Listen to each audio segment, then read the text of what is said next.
Je continue maintenant. Alors, juste pour finir avec cet exercice. Alors, supposons maintenant que dans l'exercice, on te dit que par exemple, allez, une unité d'air, c'est égal à 2 cm². D'accord? Donc on te dit ça. Et on te demandera de calculer, donc de donner l'air en cm². À ce moment-là, eh bien, donc cette intégrale-là, c'est égal à, est égal à 10,5 fois 2. Si l'unité est 3, ah ben, ça sera l'air que tu as trouvé en unité d'air multiplié par chaque unité correspond à combien en centimètres carrés. Donc là, fois 2, c'est égal à 21 centimètres carrés. Donc si on prenait une unité d'air qui vaut 2 cm², eh bien l'air de ce rectangle est de 21 cm², mais en unité d'air, il fait 10,5 unités d'air. Voilà. Maintenant, on va passer aux propriétés. Donc, on va finir avec ça, et on va arrêter après. Alors, la première propriété qu'on va évoquer ici, c'est celle de la relation de Schall.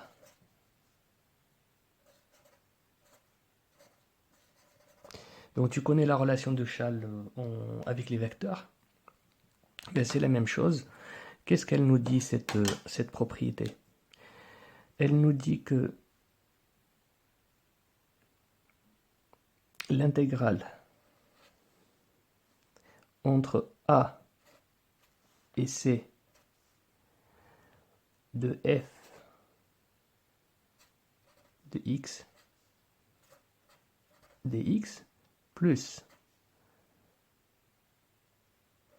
l'intégrale entre C et B dx, c'est égal à l'intégrale entre A et B f de x dx. Alors, que signifie cette propriété qu'on appelle relation de Schall? Alors, regarde bien, tu vas remarquer que j'ai AC et ici j'ai CB. La relation de Schall, tu te rappelles comment c'est, hein, la relation de Schall?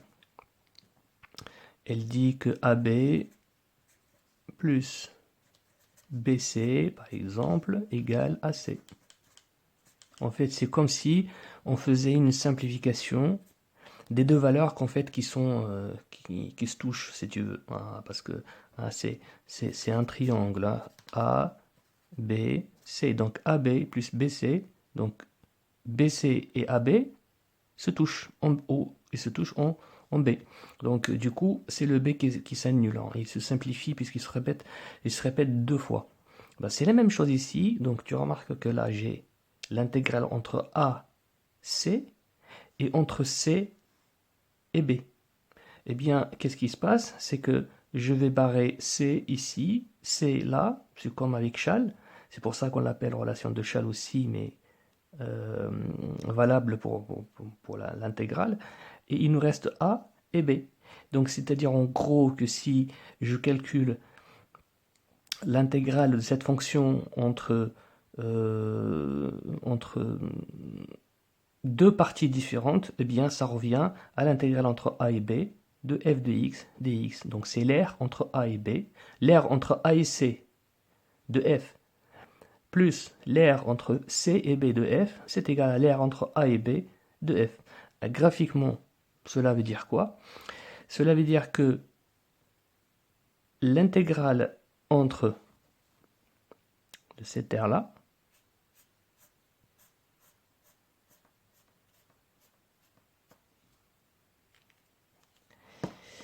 et l'intégrale de cette terre-ci,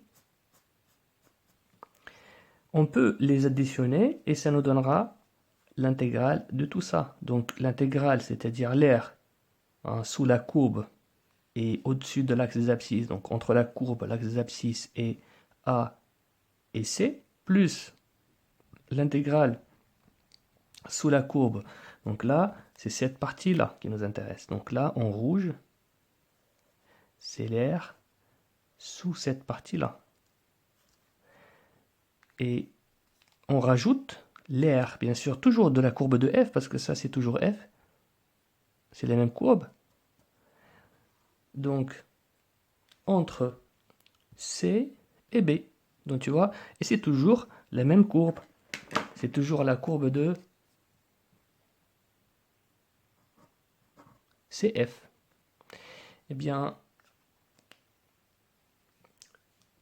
si j'additionne l'aire en rouge et l'air en vert, bien sûr de la même courbe, d'accord?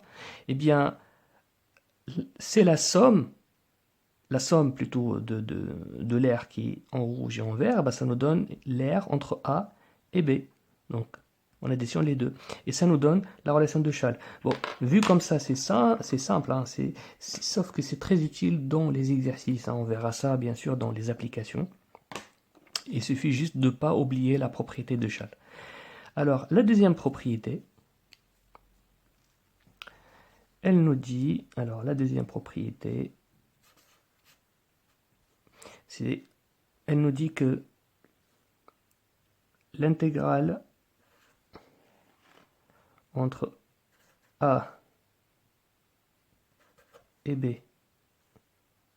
plutôt entre A et C, de f de x dx, c'est égal à l'intégrale entre A et B de f de x dx moins l'intégrale entre B et C de f de x dx. Alors, que signifie cette propriété? Donc, si je regarde le graphique que j'ai ici, j'ai là toujours la courbe de CF, d'accord?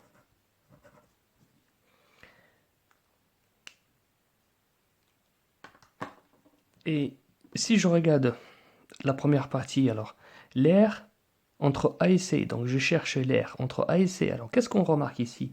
Je remarque que la première aire, elle est comment?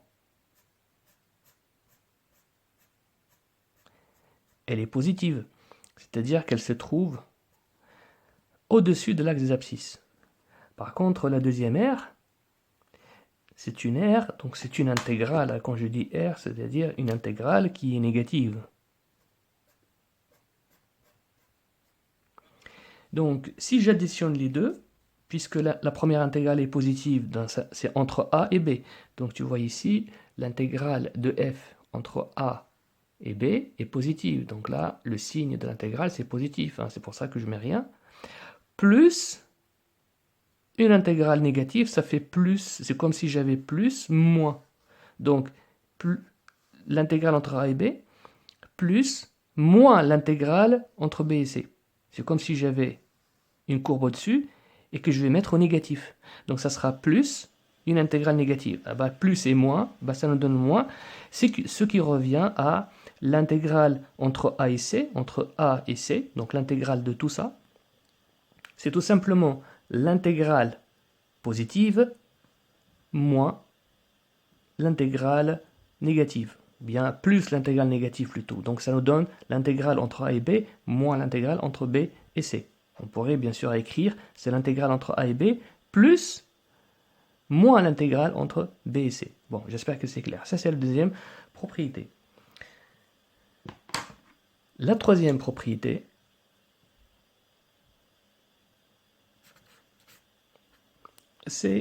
on l'appelle la propriété de linéarité.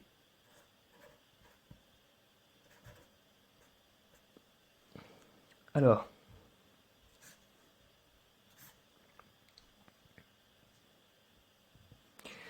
cette propriété de linéarité, elle nous dit quoi?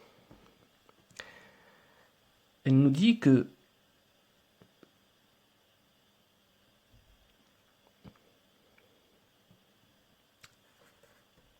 soit deux fonctions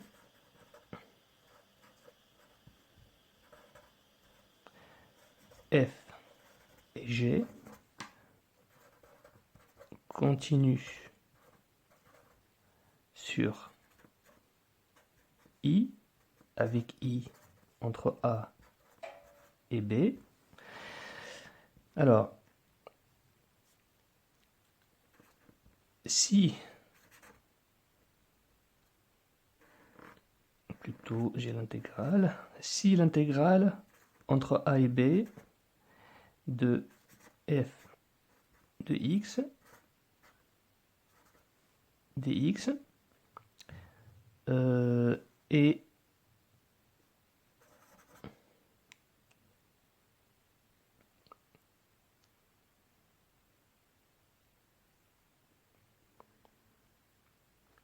l'intégrale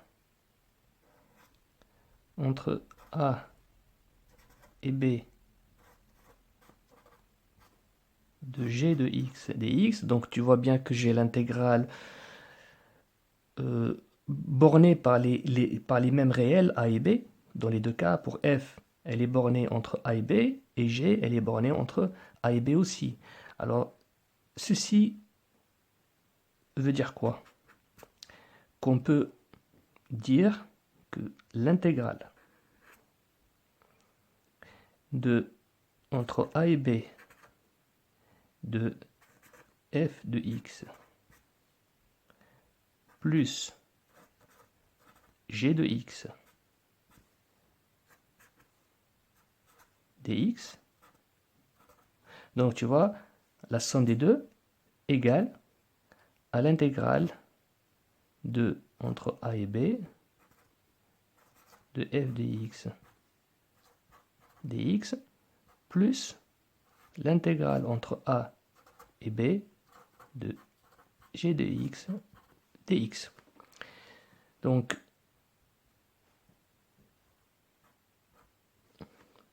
alors, en gros, tu remarques que la propriété, elle va dans les deux sens.